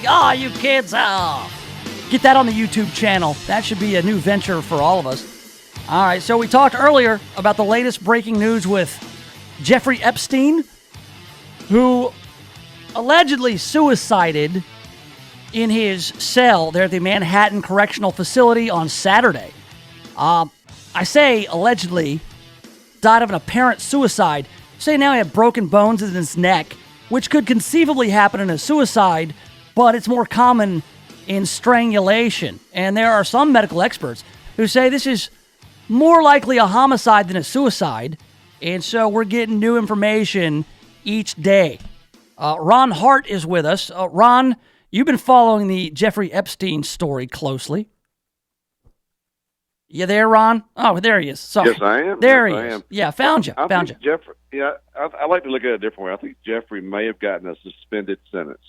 You know, He did. Top bunk. He did. But they, it's so weird, Ron. They're saying, he took a bed sheet, like we see in the movies. He took a bed sheet. Well, I guess I've never fashioned a rope out of a bed sheet to hang myself, maybe to crawl out of a second-story window. But to do that, you have to wrap it up pretty tight and then, with a lot of force, break your own neck with it. And it just... Yeah, like a 2-foot drop. I don't know how you drop no more than 2 feet to do that. If they had bulging eyes, which sounds a little bit more like strangulation. I don't know. I mean, look, as I said in the column, it's either gross incompetence by the federal government, which is plausible. It happens all the time. Sure. Or it's a nefarious scheme by, both, he had a lot of people, in politics who hated him because he had information on them. So Republicans and Democrats, mostly Democrats, but Republicans and Democrats. I'm just glad to see if they did kill him, that finally we've done something bipartisanship-wise. Yeah, everybody's kind of agrees, this guy was a scumbag, and nobody's going to miss him. But from the standpoint of all the inconsistencies, man, I mean, there's video of the guards not checking on him, but there's no video of him. In 40 years, the Manhattan Correctional Center has never allowed a prisoner or an inmate to commit suicide. And so this is the guy that it happens to. It just all seems... And we all get ripped for wearing tinfoil hats. If you ask these questions, you're a conspiracy theorist. And Ron, I've known you for a while. I don't think you're a conspiracy theorist, but you dabble. Yeah. I mean, I don't trust government generally. So, I don't trust this government. Certainly don't trust New York. So, basically, we have politicians whose reputation is at risk for this guy who's touched a lot of people, figuratively and literally. He has. And so he's in the state. And there's rumors, too, and I've read pretty deep on this stuff because it's like a made-for-TV movie that's actually real, which I kind of like. Is that he was rumored to be an Israeli spy. He also probably got close. Well, just read. There's been rumors. He's not a hedge fund manager. That's complete baloney. He was never a hedge fund manager. A hedge fund manager is a great way to launder money because there's not much regulation about it. You have money flowing through accounts. You got like your hedge fund manager. He was not a hedge fund manager, and so it's a great way to launder money. I think what happened was Robert Maxwell, this guy, was this tycoon, kind of a shady character who owed a bunch of. He was wealthy, but he owed the banks a lot of money in Europe. Coincidentally fell off a boat and drowned right when he owed a bunch of people money. His daughter, the bird dog woman, Gazelle, whatever her name is, Maxwell, who's the bird dog. The madam. Epstein. Yeah, the madam. Yeah, was pimping. They're pimping for him. She was a benefactor of her father's money, that Epstein, I think probably laundered for her. So, I mean, there's ways to launder things internationally. He's rumored to have gone down to Africa, some of these kind of despot leaders in Africa, and taken their money and turned it into gold / Bitcoin or something where they could get money out of those socialist countries down there. So he was a kind of international man of mystery. Unlike Austin Powers, though, he's not that funny. Right. They're saying that, they don't know where his money came from, and his brother has a lot of money. And they have no idea how, because you don't get to be a hedge fund manager to make all that money without there being a paper trail. I mean, usually all the transactions are kept, they're recorded, so you would be able to know exactly how he got his money if he got it legitimately. Well, my guess is, and I've been in the business a long time. My guess is if he was a hedge fund manager, it was de minimis. It was just a way to launder money. So your hedge fund manager, you're not regulated that heavily, right? Because all the people are Reg D, are sophisticated investors that you invest with. So the SEC, and by the way, the SEC is the Keystone Cops anyway. They didn't figure out Bernie Madoff. It took a Greek guy to figure out Bernie Madoff was mathematically impossible to make the returns he was making, right? So I mean, the SEC and FINRA, they're basically Keystone Cops. They have no clue. Well, if we're putting on our tinfoil hats, Ron, I mean, the first place you go, the easy joke, is the Clintons. I mean, the Clintons. Yeah. There's this email chain that's been going around for 20 years, and it's been growing and growing, of all the people who have died mysteriously who have connections to the Clintons. Now the list is bogus because there's names on there that don't belong. But with every everything that like that comes out, there's a little bit of truth in it. I mean, there's a reason that the Clintons are the first joke that come to mind, right? For everybody. Right. Yeah, for everybody, probably including the Clintons. You're around the river, the Arkansas right there. You used to see, Bill used to run his operation down to Peabody a little bit. I mean, he would come to Memphis and run his deal. Yeah, I mean, from Vince Foster, from the Arkansas days to state troopers over there, to everyone in the wake of the Clintons are damaged, right? No one's really still friendly with them. They just damage people in their wake. And it's just mathematically improbable that you'd have 52 friends who committed suicide or were killed in your lifetime. In my lifetime, I probably have had 3 people, commit suicide or who were killed mysteriously, maybe that I wasn't quite sure about. But 55, pretty high. Yeah, yeah, it is. I mean, there's definitely a reason why people make all the memes and the jokes about Hillary Clinton is. What does she do? You said that she sent out some sort of press release about it. But she had a press release saying it was sad to hear Jeffrey. Richard Epstein, whatever his name was, killed himself. Jeffrey. But she released it about 3 weeks ago. Yeah, exactly. It was dated 3 weeks ago, and she was like, "Hey, I'll kill yourself," that kind of stuff. There's a reason for all that, and it's because it's just kind of a dirty business to be in, is politics. Especially you don't rise to those ranks out of Arkansas without making a lot of friends in high places, but also enemies. Right, and Epstein also gave money to the Clinton Initiative, the Clinton Global, whatever it was, Clinton Crime Family Foundation, and he gave up to $25 million to that. And most people who were kind of shady 2 years ago thought she was a deadlock to be U.S. president. A lot of people gave money to the Clinton Foundation for cover. There's a way to buy cover, like it's almost having a restaurant in Little Italy and paying the mafia to cover you. That's what people were doing. They were giving money. If you think about it, it's a great way to get cover because you give it to the Clinton Foundation and you get a tax deduction. So you give $10 million, it costs you $6 million after tax. You get a deduction if you kind of feel good about yourself. The Clintons get it tax free. They can fly around jets, hire all their friends' sons and daughters, do what they want to do, with the Clinton Foundation and not give almost like 5% of the money they gave away. I mean, very little of the money they got over the years in the Clinton Foundation actually went to charity. It was not even rated by the charity rating service. They said they were terrible. No one could figure out what they were doing. It's a great little scam. It's almost like being in government getting lobbyist money. You just get it tax free. You help people through the Clinton Foundation, and then people look the other way when you have others suicided. It's a great gig. It's a great gig to have. You also get Russian money too. Remember that a lot of this money was bundled through Canada, where you don't have to name your donors.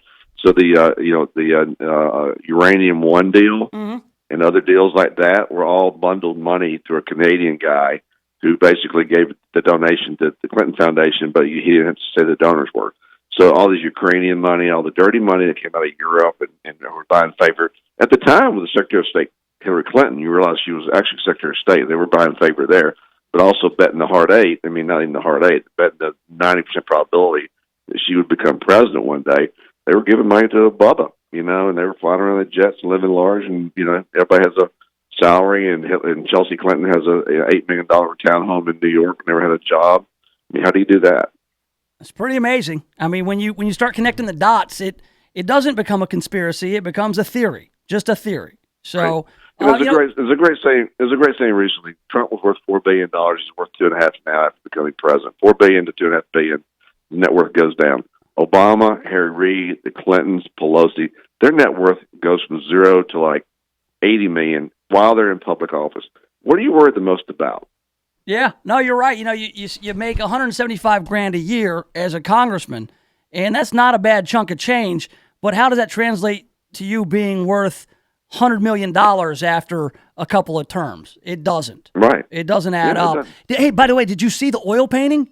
I mean, how much does that muddy the water when Jeffrey Epstein has an oil painting of Bill Clinton dressed up in Monica Lewinsky's blue dress on his wall in his mansion? Is it true though? I think so, dude. I think it's I'm legit. always skeptical. Well, I thought it might have been photoshopped at first, but then I read that you're not being in the media business. We get a lot of people sending us stuff that you gotta scope it. I don't try to take the bait on anything, but otherwise it's an interesting piece of work. Yeah, I mean, I just want to know, how drunk did Bill have to be to pose for that, and how long did it take? Well, he did fly 26 legs on, Epstein's jet. Yep. If you know anything about Bill Clinton, they were very, very thick legs. Yes, they were. And I could just imagine him sitting in that chair going, all right, Jeffrey, we're going to do this, man. But anybody ever sees this thing, man, you're getting suicided, okay? I'm just kidding. No, realize how bad a guy Epstein must have been if your two sober friends are Donald Trump and Bill Clinton. Yeah. Sober guys. Good Imagine Lord. what his drunk guys are like. All right, so I do want to talk to you about something else, Ron Hart, about this hashtag recession or hashtag Trump recession. It's almost like people are rooting for a recession. Now, I have no idea what the whole 2-10 inversion stuff means, but now they're saying that it's back to normal. It's fine now. Like, it's so weird. Like how it says 210 is no longer inverted, now 3.5 BPS. What does that mean? Basis points. Look, there's the media. The only way they're going to get Trump out. I've said this several times. We're 10 years into recovery. We average a recession every 4 to 6 years historically, right? Every 4 to 6 years we have a recession. We haven't had one for 10 years. So I mean, what he's done is miraculous, and it's kept us from a recession. So we're due for one, and I think the media realizes the only way they're going to get this guy out of here if there's a recession, right? So they're kind of want one. They say they're trying to create one. How do you create one? Oh, there's one coming. Things are bad. So people stop spending, and it becomes a fait accompli that it basically self-fulfilling, if you will. There you go. The recession happens. And that's what they're trying to get done. The truth is, the economy's good. Rates are low. People can get jobs. Businesses are doing well. Now the media just go pound sand. Man, I feel so smart right now. I feel so smart, Ron, because I said this exact same thing yesterday. I said that there are people, the Bill Maher's and people in the media, who want so badly for there to be a recession, they will sacrifice the economy and people's jobs in order to get Trump out of office because he does so well on the economy. And we know, as Dick Morris said, it's the economy, stupid. So every headline about this. And these people are, how willing they are to throw people in the bus for power, right? In the same way with the Russian hoax didn't work out, so they were counting on that. They crap out on that. They were snake eyes on the Russian hoax. How else you going to get this guy out of here with a good economy? You're going to try to turn the economy like they did Bush the Elder, and they talk like it's a lot worse than it is. Look, the reality is we've had 58 recessions in our country's history. We always come out of them. It's very natural, very cleansing. We're going to have another one. They're just trying to get it. They're trying to hasten it in, so get him out of office and he'll get blamed for it.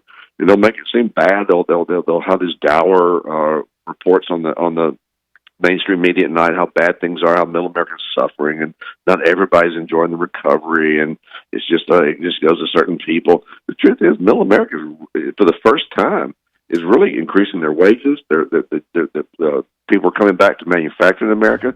Things are good for middle America. Trump has done a good job for middle America, not Wall Street. All right. In the meantime, Ron, all I'm going to do, the only recession I'm going to worry about is my hairline. For now. There you go. For now. That's what I'm going to worry. I can't do anything. I can't do anything about that either, but I choose to worry about that one rather than the one that they're telling me is coming. All right. Hey, Ron Hart, I appreciate it. You can find him online. Hi, buddy. All right. We'll talk to you later, Ron Hart. I'd like to talk to him about not only the markets, but also the news that's going on. Always got good takes on what's happening in the world. All right. Coming up, we've got more stuff that's happening in the world and around Memphis. We do it in the news cruise. That's coming up next right here in the Nation of Jake. The Voice, KWAM, FM 107.9 and AM 990. CBS News Update. Congressional Democrats are protesting Israel's decision to ban a visit to Israel in the West Bank by Representatives Ilhan Omar and Rashida Tlaib, a move encouraged by President Trump, who described the first two Muslim members of Congress as hostile to Israel. Mustafa Barghouti is General Secretary of the Palestinian National Initiative. In my belief that the Israeli behavior shows that they are afraid that these two congresswomen will expose to the world the horrible violations of human rights that are conducted against the Palestinian people.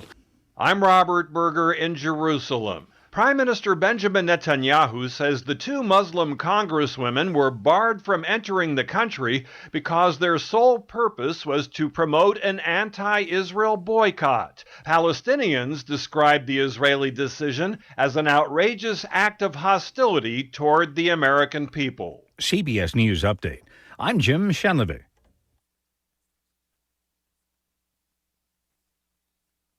El Artista Cigars presents Cigar Night, Cut and Light, Friday, August 16th at 6 p.m., held at the Crossroads Cigar Emporium at 1403 West Goodman Road in Horn Lake, Mississippi. Hosted by El Artista's brand ambassador, Dula.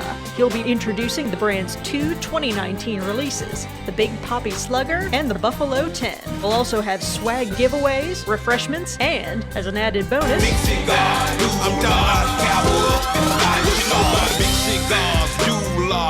the premiere of Dula's new music video for his brand new single, Big Cigars. So come on down to the Crossroads Cigar Emporium, August 16th at 6 p.m. for El Artista's Cigar Night Cut and Light. Happy Pasita!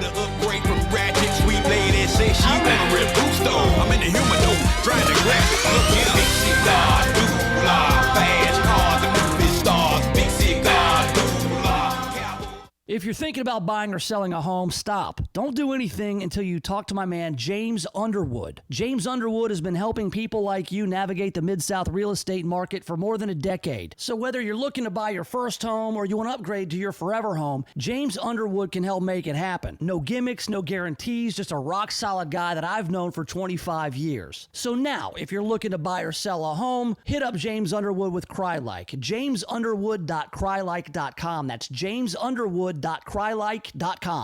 You and your friends and associates are invited to attend the Mississippi Senior Expo and Health Fair, Thursday, September 19th from 9 a.m. until 2 p.m. at the Brown Missionary Baptist Church, located at 7200 Swinia Road in South Haven, Mississippi. There will be health exams, flu shots, entertainment, and this year, there'll be food trucks on site to allow you to enjoy lunch while you're there, and a demonstration on healthy living by the Silver Sneakers. The Mississippi Senior Expo and Health Fair is promoted by the DeSoto Times and the Best Times. Mark your calendar for September 19th. You'll be glad you did.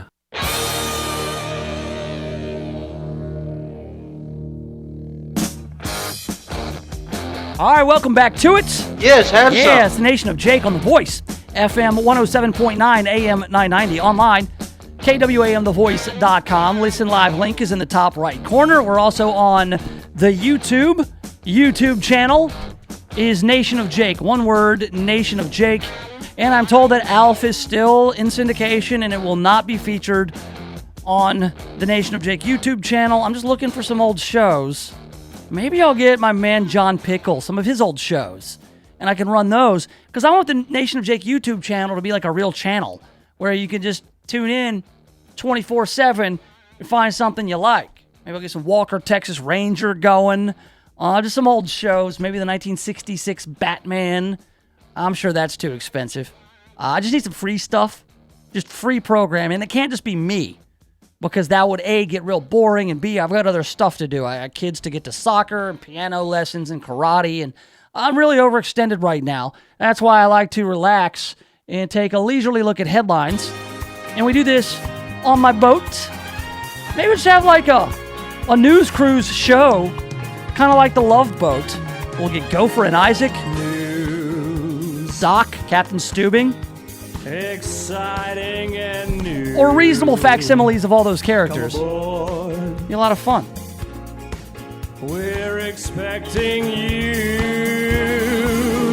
the news cruise, full of exciting news, the news cruise. So relax and kick off your shoes.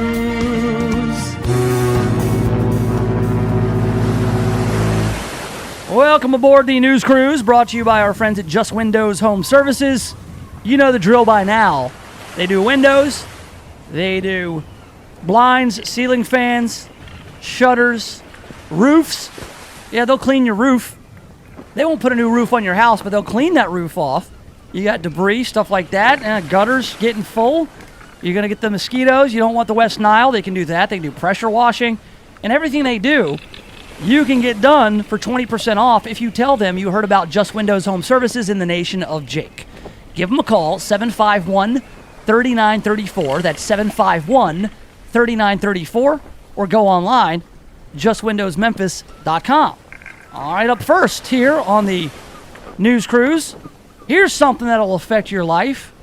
That's right, you want to go out to the candlelight vigil for Elvis Presley? That's tonight. Admission is free. I thought they were charging for it now. I guess that was not popular.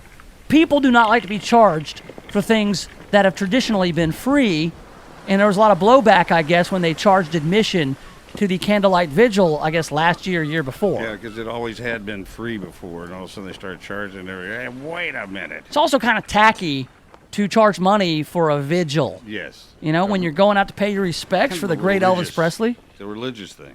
All right, so we've got 8:30 tonight. Gates to Graceland will open following a ceremony at the gates.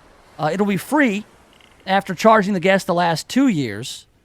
So you want bigger crowds. I get why you might charge for something, maybe keep the riffraff out, maybe people who are just there to cause trouble. You know, maybe you just kind of have a filter for those people, kind of like you would on Beale Street with the cover charge.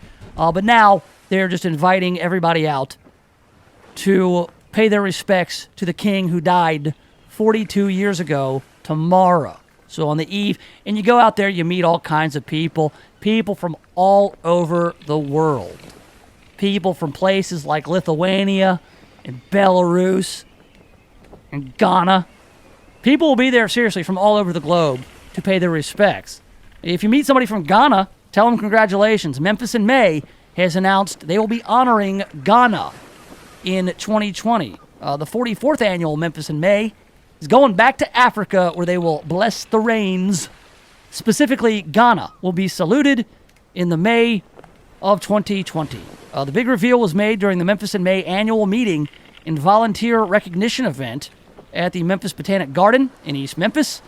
Tom Lee Park was confirmed as the site of next year's festival, where they honor Ghana. But then again, it's going to be out of the park in 2021, so they are still working out plans as to an alternate venue. Something I'd like to see in Memphis in May 2020, and I may need to talk to Robert Griffin, who's the marketing director of Memphis in May, or along with Jim Holt, the president. I'd like to see a Piston Honda reunion on the big stage at Music Fest. Now, if you don't know about the band Piston Honda, these were some of the greatest musicians in the history of Memphis, fronted by me. Now, I wasn't one of the musicians in the band. I was the singer who held them back, and that is why we didn't get a record deal and get big. I blame myself. I'll take it on the chin, but I think it'd be great to have a 20-year Piston Honda reunion, because we were huge in Ghana. We were big in Ghana. People in Ghana loved us. Loved us. I think it would fit. Jim, call me. Come on, Jim Holt, let's go. Oh, we've got a $100,000 reward is being offered for the arrest of a Memphis tugboat pilot. A Memphis tugboat captain. What? Adam Shacknai is a tugboat pilot in Memphis whose brother is a California pharmaceutical executive. Adam Shacknai was accused in the 2011 death of Rebecca Zahau, who was found naked, bound, and hanging in the family mansion. Tugboat captain in Memphis who has a family mansion? He went to California to help his family after his brother's 6-year-old was seriously hurt. While there, his brother's girlfriend, who had been watching the little boy, was found dead. Her death was ruled a suicide, but the family filed a civil suit claiming that Shacknai killed her. He was found responsible for her death. In fact, the family won a $5 million judgment, but now he's on the loose or on the run. But there's no charges. The case was dismissed by a judge, but maybe it's because he's not paying up. This is an odd story, to say the least. The fact you can make a living as a tugboat pilot in Memphis, it doesn't really. I know that there are tugboats. I know they roll through, but it's just weird. How many tugboat pilots do you know?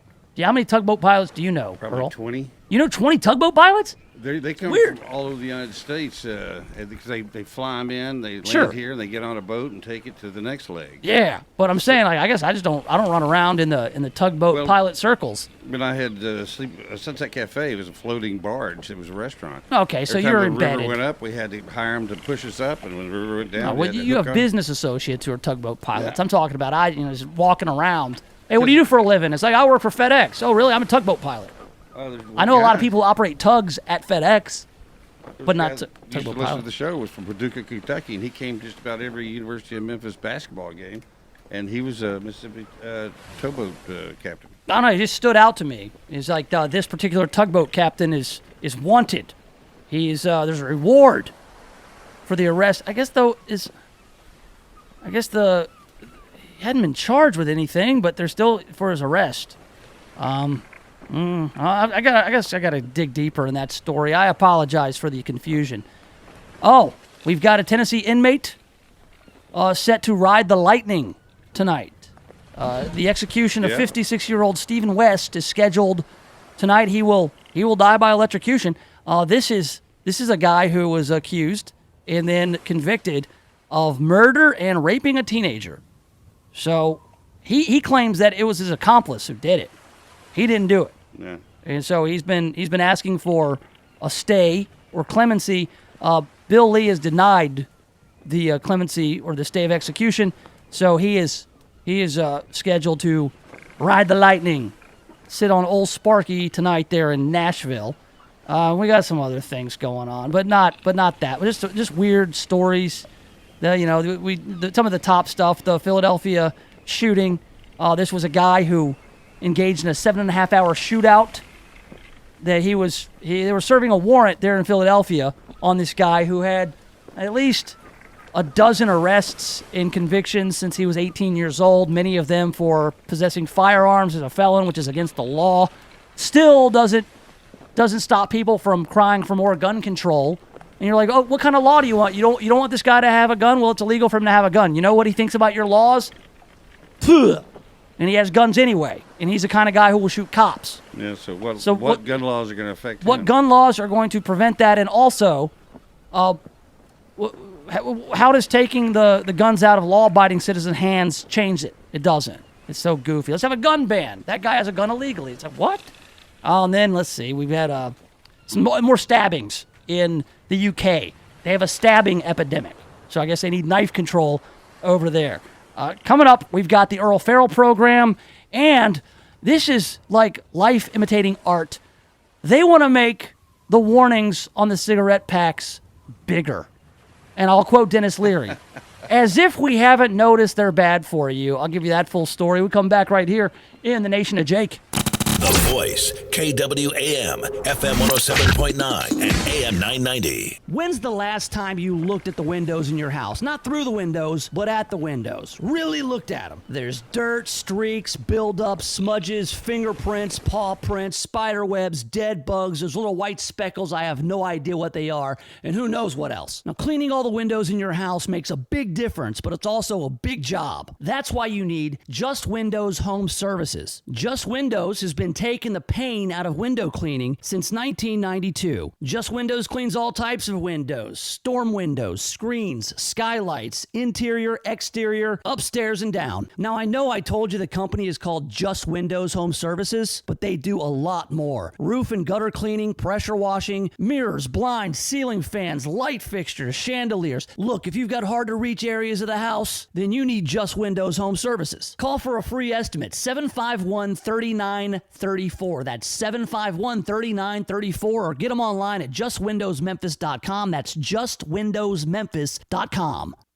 When you walk into Annie Joe's Karaoke Cafe in Bartlett, everybody really does know your name, and you never meet a stranger. Annie Joe's Karaoke Cafe is a family-friendly place to have fun and serves a full menu including Mexican-American dishes, all-day breakfast, and a great kids menu. With theme nights like Nifty 50s or love songs, they have something for everyone. Located at 5808 Stage Road, make Annie Joe's Karaoke Cafe your next stop for food, family, and fun. Your dog is a furry member of your family, and they deserve the highest level of care. Dogtopia has award-winning daycare, boarding, and spa services. They are the safest, cleanest, and most transparent dog daycare and boarding option for you. The best part? You can check in with your dog anytime on the video stream on your phone. Dogtopia, located at Carriage Crossing. Find out more at dogtopia.com to schedule your dog's best day ever.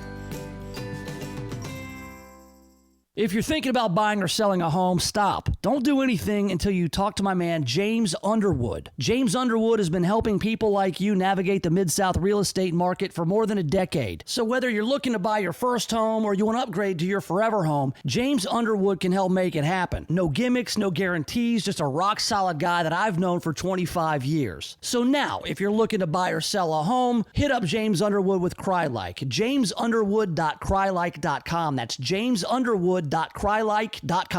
Did you know that your potential customers look at your website and determine your credibility within 8 seconds? Make sure your business reflects the quality service you provide. Contact Control Alt Design for a free quote today. Today's marketplace is very competitive and you need a professional web presence. Control Alt Design offers web design at a fraction of what the larger firms charge. Control Alt Design has been helping local businesses stand out on the web for over 20 years. They also offer logo design, business card design, flyers, brochures, and more. See their work today at ControlAltDesign.com.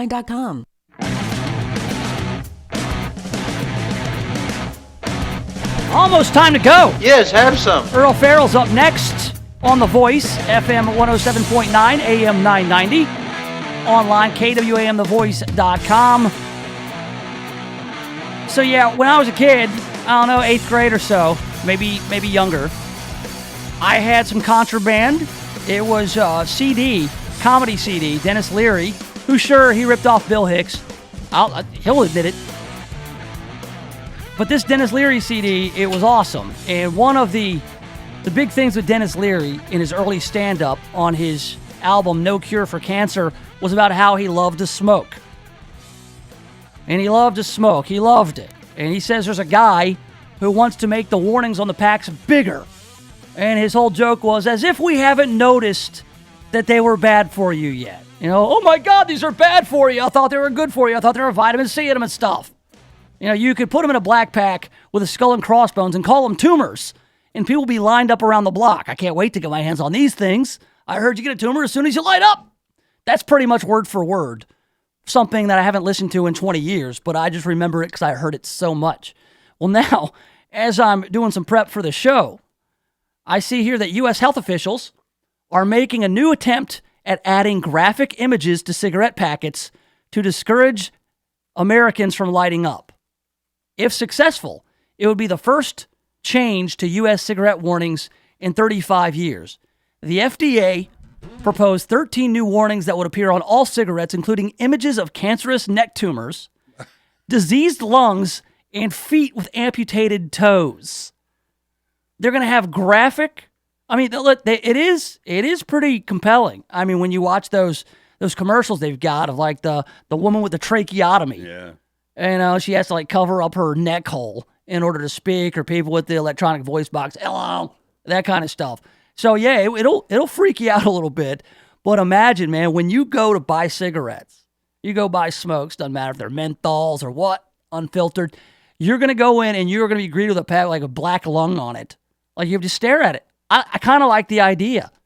I do. You know, we talk about all the time, you know, things that are dangerous. Smoking and lung disease, emphysema, COPD, heart disease, all these things kill way more people than, say, AR-15s. Don't they? And so, yeah, I mean, you want people to know what they're dealing with. These are the consequences of your actions. Because I remember back in the day, it was C. Everett Koop, Surgeon General. And I always, whenever, you know, I'd go to my grandparents' house, see a pack of cigarettes, I see Surgeon General's warning, and all I could think of was C. Everett Koop and his Abe Lincoln beard. Hey, he's a Surgeon General, right? Yeah. And so I think it's brilliant. I mean, I do think that if you made it a graphic just warning on a pack of cigarettes, you might think twice. I think if you took kids like they do, they take them to jails, you know. When they're scared straight. Yeah. Yeah. And I think you take them to hospitals and be people that have been operated on and actually see the results. Come here, kid. Stick your finger in my tracheotomy hole. Well, I don't think you want to go that far, but I do. Why not? Well, you do. You don't want them to smoke, do you, Earl? No, but I also think that why would they let people smoke in movies? What does that add to the movie? No, I think it's cool when people smoke in movies. Like the Ghostbusters smoked because that's how it was. People smoke. Well, Marlboro Man, listen, man, there's no more Marlboro Man. There's no more Joe Camel. I'm with you. But if seriously, if you put like, you know, black lung, you know, somebody with emphysema or something on the pack, then not only are you going to think twice, other people are going to look at you like, are you crazy? All right, Earl's next. I'm back tomorrow at 1. So long. Thanks for all the fish. This is the Voice KWAM Memphis. The latest news stories are here. This is KWAM Memphis. This is CBS News on the Hour, sponsored by Rocket Mortgage by Quicken Loans. I'm Jim